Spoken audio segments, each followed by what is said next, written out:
¿Sí? Nos dice pues, ¿verdad?, que a partir de ese momento Josías no se separó de cumplir esos mandamientos, esa ley. Se comprometió de tal manera, ¿verdad?, que dice, tiene que cumplirse con todo su corazón y con toda su alma. Pero también hizo que el pueblo se comprometiera, ¿verdad? Porque de esa manera iban a cumplir y a reformar esas actitudes, ese pueblo, ese templo que había sido destruido, ¿verdad?, a causa de el mal gobierno que tuvieron estos dos reyes, Amón y Manasés, ¿sí? Nos dice pues la lectura que Josías fue un rey que gobernó 31 años, 31 años, ¿sí? De la historia de Josías más adelante, donde dice que después muere, ¿verdad?, porque Dios en un momento, cuando hizo esa reforma, ese compromiso, le dijo, ¿verdad?, que a lo mejor él no veía lo que iba a pasar con su pueblo, pero él imploraba y pedía perdón y arrepentimiento para que no llegaran esos castigos que Dios tenía para ese pueblo pecador, ¿sí? Pero bueno, ya sería leer un poco más adelante. Pero sí nos dice, ¿verdad?, la renovación se generalizó según registran las escrituras. No se apartaron en pos de Yahvé, el Dios de sus padres, todo el tiempo que Josías vivió. Es decir, ¿verdad?, que durante 31 años estuvieron todos unidos y sobre todo adorando a un solo Dios, al Dios verdadero, ¿sí?, a Yahvé. Vemos después, ¿verdad?, dice observaciones sobre esta ley. La victoria fue un desafío para Josías porque demasiados obstáculos estaban en su camino. Demasiados obstáculos estaban en su camino. Imagínense, hagan de cuenta que él tenía que empezar desde abajo, porque le dejaron todo hecho por los suelos, ¿verdad? Todo estaba por los suelos. Si sacan su cuaderno y van anotando, son 3 preguntas nada más. Vamos a incluir después para la mesa redonda las otras preguntas que están al final. Pero bueno, conforme vamos viendo el tema, van saliendo las preguntas, ¿verdad? ¿Cuáles son tus obstáculos para seguir a Jesús? Anótenle como primera pregunta, ¿cuáles son tus obstáculos para seguir a Jesús?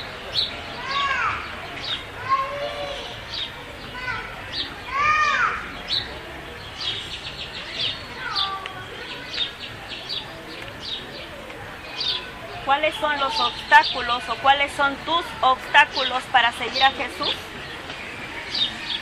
Nos dice pues, ¿verdad?, que Josías, para llegar a ese triunfo, ¿verdad?, para lograr ese verdadero cambio de su pueblo, pues tuvo que sufrir mucho, sobre todo pues por todo lo que estaba, ¿no? Imagínense, sobre todo porque en ese tiempo pues se habían vuelto idólatras.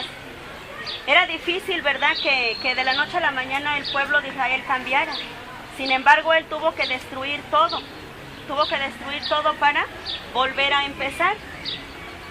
Nos dice en el punto 1, su abuelo y su padre habían sido grandes fracasos como reyes. ¿Sí? Escuchamos en los textos, ¿verdad?, qué fue lo que hicieron y por qué razón, ¿verdad?, llevaron al pueblo al fracaso. El pueblo de su tiempo nunca había experimentado la bendición de Dios o la renovación espiritual, ¿sí? En ningún momento yo creo que ellos se pusieron a ver, ¿no?, si estaban bajo la protección de Dios o no. Al final de cuentas, por los pecados que ellos cometían, bueno, claro, se puede decir o se puede ver aquí, pues que se olvidaron del Dios verdadero, ¿sí? Por eso dice, ¿verdad?, que nunca habían experimentado la bendición de Dios o la renovación espiritual. Hay ocasiones en que nosotros, ¿verdad?, pues así como nos sentimos que estamos hasta arriba, a lo mejor en nuestro grupo parroquial, también así hay momentos en que nos venimos hasta abajo. A veces por la falta de optimismo, de entusiasmo para hacer las cosas, moralmente nos venimos abajo. Y a veces decimos, híjole, mejor ya no quiero venir. O ya quiero dejar todo eso, tirar la toalla y ya no regresar más.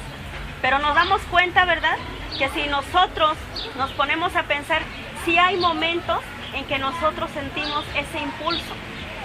Momentos en que quizás decimos, hoy no voy, ni me voy a parar a la iglesia. Al fin que el padre ni está. Al fin que el padre ni está, tiene vacaciones y no me voy a parar. Pero bueno, nosotros pensamos eso, pero al mismo tiempo hay un impulso. ¿Cuál es eso? Pues la presencia de Dios. El Espíritu de Dios que nos empuja a decir, voy a ir a ver qué se ofrece, ¿no? Ponernos a disposición de lo que tengamos que hacer, ¿sí?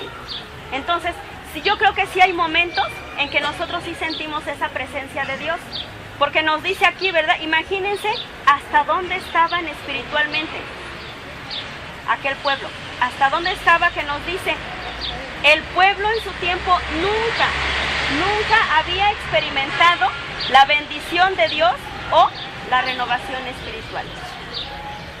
Por eso, ¿verdad?, que nos sirva como ejemplo para que nosotros día con día vayamos renovando nuestra fe, para saber qué queremos, qué es lo que buscamos, para no estar aquí nada más por compromiso, sino que seamos católicos auténticos, no católicos sociales, que a veces nada más venimos cuando somos padrinos, ¿sí? O porque damos pláticas, o porque soy de algún grupo, ¿no? Algún grupo X, ¿no?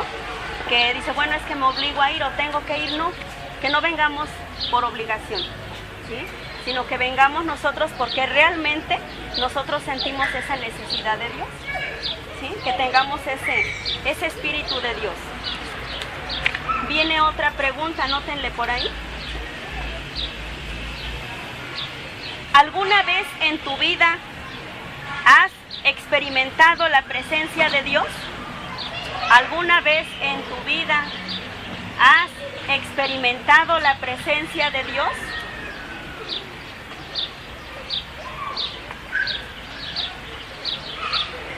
¿Alguna vez en tu vida has experimentado la presencia de Dios?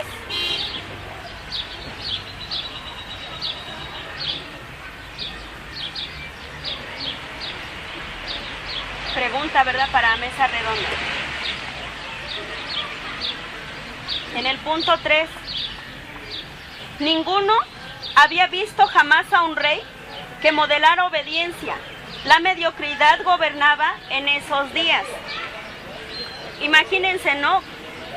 Imaginémonos cómo era la personalidad que tenía Josías, cuál era la actitud, cuáles serían sus palabras para que pudiera lograr ese cambio en su pueblo.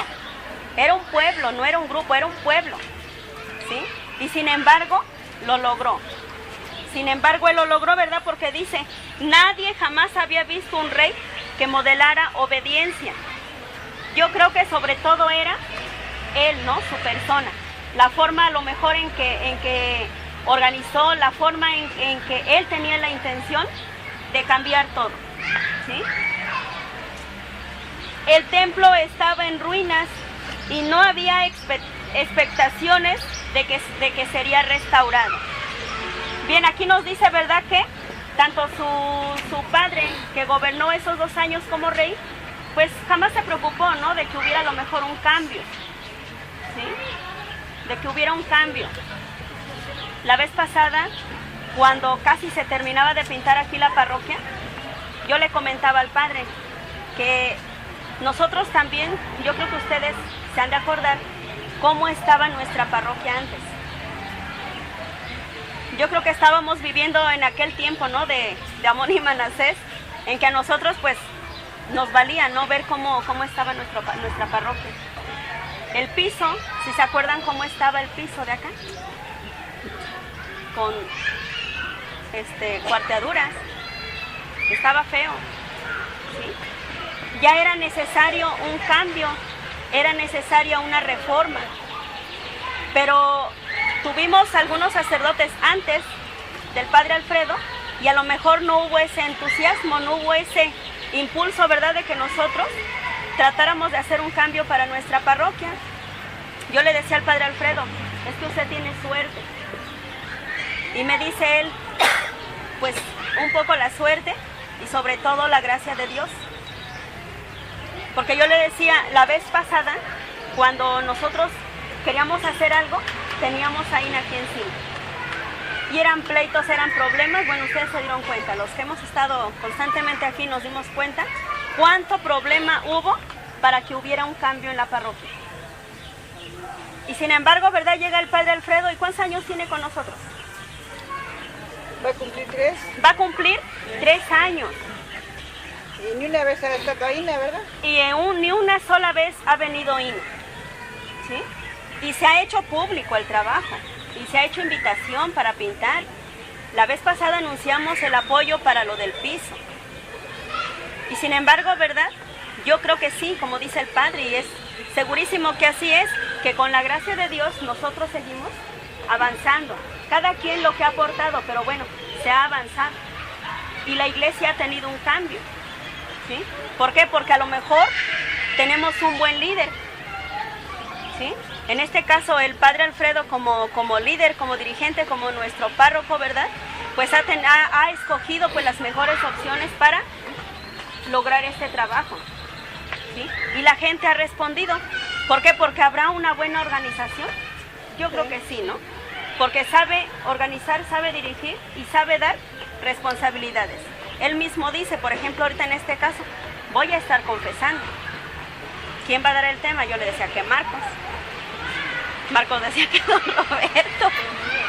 Y bueno, pero bueno, al final de cuentas yo creo que no debemos de irnos vacíos. Imagínense que nadie quisiera dar el tema y que el padre estuviera enfermo, que fuera a hacer alguna otra cosa urgente, nos perdemos de todo esto, ¿no? Entonces a veces es necesario delegar responsabilidades y nosotros aceptar esa responsabilidad, ¿sí? Que lo que nosotros podamos transmitir a ustedes, ¿verdad? O entre compañeros, pues hacerlo. A lo mejor si hay alguna duda, ¿verdad? Que quizá nosotros como representantes no podemos contestar o no podemos resolver, bueno, pues ya acudimos al Padre, ¿no? Pero mientras nos damos cuenta, ¿verdad? Que imagínense, estamos hablando de hace ¿cuántos siglos? Porque estamos hablando del Antiguo Testamento, y sin embargo tenemos ejemplos claros hoy en día de cómo debe de haber una reforma, ¿no? Para que haya un avance. Y yo creo que también en el aspecto espiritual nosotros hemos estado, pues yo siento que mejor, porque desde que él llegó ha estado impartiendo cursos, diferentes temas, ¿sí? Entonces como que nosotros nos hemos interesado más de aprender de la palabra de Dios. Entonces espiritualmente nosotros debemos de tener una reforma constante. Así como logró, ¿verdad? Josías hacer una reforma en su pueblo, así nosotros que nos sirva de ejemplo para que nos sigamos preparando, para que nosotros tengamos ese buen hábito de leer la Biblia, de un ratito dedicarle a ese estudio de la Biblia. Por ejemplo, yo antes, ¿verdad? ¿Cuándo iba yo a pensar que iba a leer el libro de Josías? Ni sabía que existía. Y ahorita me doy cuenta que imagínense, fue un rey que supo gobernar a su pueblo. ¿Sí? Hubo un rey que supo gobernar a su pueblo. Por eso dice, ¿verdad? Que el templo estaba en ruinas y no había, ¿verdad? No había para cuándo lo fueran a reformar. En el punto 5 nos dice, el pueblo pensó que una solución política resolvería sus problemas. ¿Sí? Sin embargo, ni siquiera los políticos se interesaron, ¿verdad? En aquel tiempo porque hubiera un cambio. ¿Sí? Josías era tan solo un niño durante la primera década de su reinado. ¿Cuántos años tenía cuando fue rey? 8, ¿no? 8 años. 8 años. La victoria es normalmente precedida por una oportunidad. ¿Será cierto eso? La victoria es normalmente precedida por una oportunidad. ¿Sí? A ver, antes de continuarle con esto viene otra pregunta. A ver si vamos aprendiendo un poco de Josías o nos vamos acordando, ¿verdad? Dice, ¿qué tan hábil eres para resolver tus problemas? ¿Qué tan hábil eres para resolver tus problemas?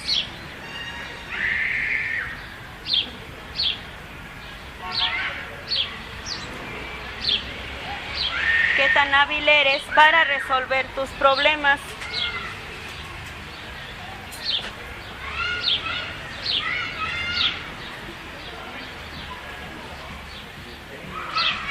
Nos dice una frase, ¿verdad? Los que tienen su folleto. Una gran oportunidad producirá una gran victoria. Sí, es decir, que nosotros nos tenemos que dar esa oportunidad para que nosotros podamos realmente, ¿verdad?, saber qué es lo que queremos.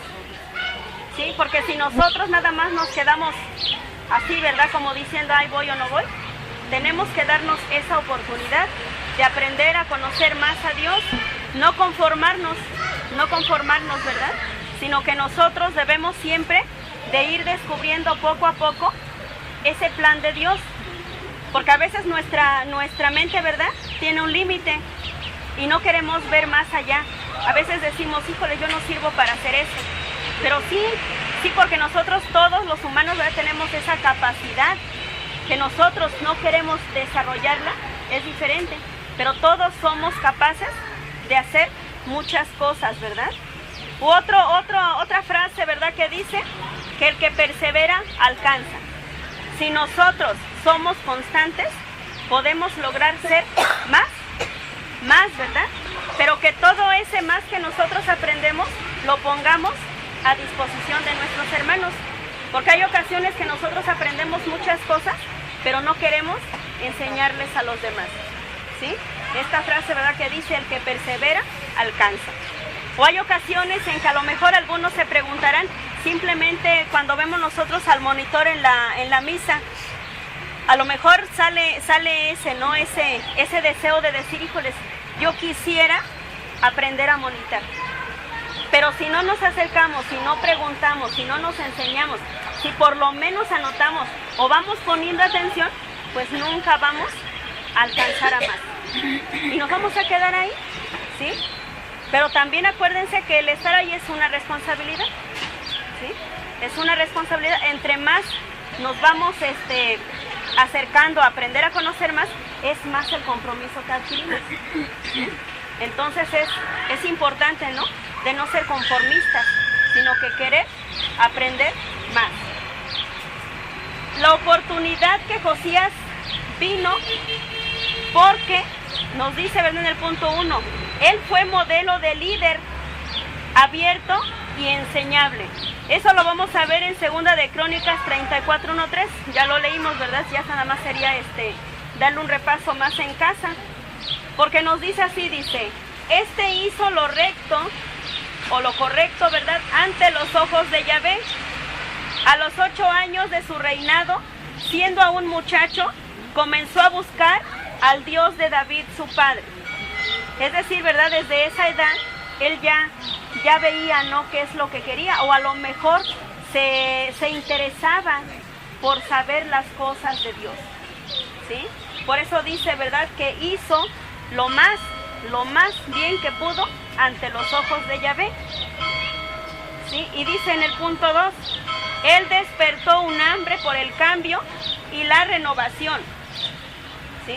Y nos dice en Segunda de Crónicas, en el capítulo 34, del 4 al 7, y derribaron delante de él los altares de los Baales, e hizo pedazos las imágenes del sol, las esculturas y estatuas fundidas, y las desmenuzó, y esparció el polvo sobre los sepulcros de los que habían ofrecido sacrificio, ¿sí? En la Biblia, ¿verdad?, nos dice que era como un signo de purificación para haber quitado todo eso, limpiar todo. Por eso él, ¿verdad?, destruyó, dice, hizo pedazos las imágenes del sol. Acuérdense, ¿verdad?, que su papá y su abuelo se formaron esos dioses, adoraban otros dioses, alejándose del Dios verdadero. Él inició reformas que posibilitaron el progreso. Ya escuchamos, ¿verdad?, de qué manera fue organizando a la gente para que hicieran un buen trabajo. tuvo una buena organización, una buena delegación de responsabilidades. Por eso dice, ¿verdad? Inició reformas que posibilitaron el progreso. ¿Sí? Una buena organización pues te lleva siempre a un buen trabajo, a un buen término. A los 18 años de su reinado, después de haber limpiado la tierra y la casa, envió a Safán, a Maasías, a Joa, para que reparasen la casa de Yahvé su Dios. Vinieron estos al sumo sacerdote Hilcías y dieron el dinero que había sido traído a la casa de Yahvé y lo entregaron en mano de los que hacían la obra, que eran mayordomos en la casa de Yahvé. ¿Sí? Él mandó a que trajeran ese dinero recolectado, ¿verdad? Lo entregaron a los mayordomos, pues estos se habían encargado de reconstruir el templo. ¿Sí? Él entendió los asuntos básicos que traerían la victoria. Lo vemos en 2 de Crónicas 34 del 14 al 21. Y al sacar el dinero que había sido traído a la casa de Yahvé, el sacerdote Hilcías halló el libro de la ley de Yahvé dada por medio de Moisés, y Safán lo llevó al rey. Y leyó Safán en él delante del rey. Luego que el rey oyó las palabras de la ley, rasgó sus vestidos y mandó a Hilcías: andad y consultad a Yahvé por mí y por el remanente de Israel y de Judá, porque grande es la ira de Yahvé para hacer conforme a todo lo que está escrito en este libro. ¿Sí? Imagínense qué hubiera pasado si no hubieran encontrado ese escrito, porque en ese escrito, ¿verdad?, decía cuáles eran los castigos que venían para ese pueblo. ¿Sí? Tal fue, ¿verdad?, que Josías tuvo un acto inmediato de arrepentimiento y tuvo que reorganizar a su pueblo. ¿Para qué? Para que hubiera una conversión, para que se volvieran al Dios Yahvé. ¿Sí? Por eso nos dice, ¿verdad?, que también él se comprometió a terminar la obra. Eso lo vemos en 2 de Crónicas 34, 22, 33. Y estando el rey en pie en su sitio, hizo delante de Yahvé pacto de caminar en pos de Yahvé y de guardar sus mandamientos. E hizo que se obligaran a ello todos los que estaban en Jerusalén y en Benjamín. Los moradores de Jerusalén hicieron conforme al pacto de Dios, del Dios de sus padres. Y quitó Josías todas las abominaciones de toda la tierra de los hijos de Israel. E hizo que todos los que se hallaban en Israel sirviesen a Yahvé su Dios. No se apartaron en pos de Yahvé, el Dios de sus padres, todo el tiempo que él vivió. ¿Sí? Nos dice pues, ¿verdad?, que ese pacto que hizo Dios con su pueblo fue aquel mismo, el que les comentaba, ¿verdad?, que leyéramos en nuestra casa, en el libro del Éxodo, aquel pacto que hizo Dios con su pueblo y con Moisés. ¿Sí? En aquel tiempo, ¿verdad?, cuando Moisés libera a su pueblo de la esclavitud de Egipto, hubo un pacto en el monte Sinaí, en donde Moisés sube para recibir las tablas de la ley. ¿Sí? El decálogo que es entregado por Dios, escrito por el dedo de Dios a Moisés. ¿Sí? Esa ley que en el momento en que hubo un pacto con su pueblo, bueno, pues de momento, ¿verdad?, lo cumplieron, pero al poco tiempo se olvidaron de su pacto. ¿Sí? Pero Dios, ¿verdad?, dice, había buscado un pueblo elegido. ¿Elegido para qué? O sea, Dios elige un pueblo, pero ¿para qué lo elige? Porque dice su pueblo preferido, el pueblo de Israel, a pesar de los pecados que cometía y de todos los errores que tuvo, ¿verdad?, siempre fue su pueblo escogido. ¿Pero para qué lo escogió?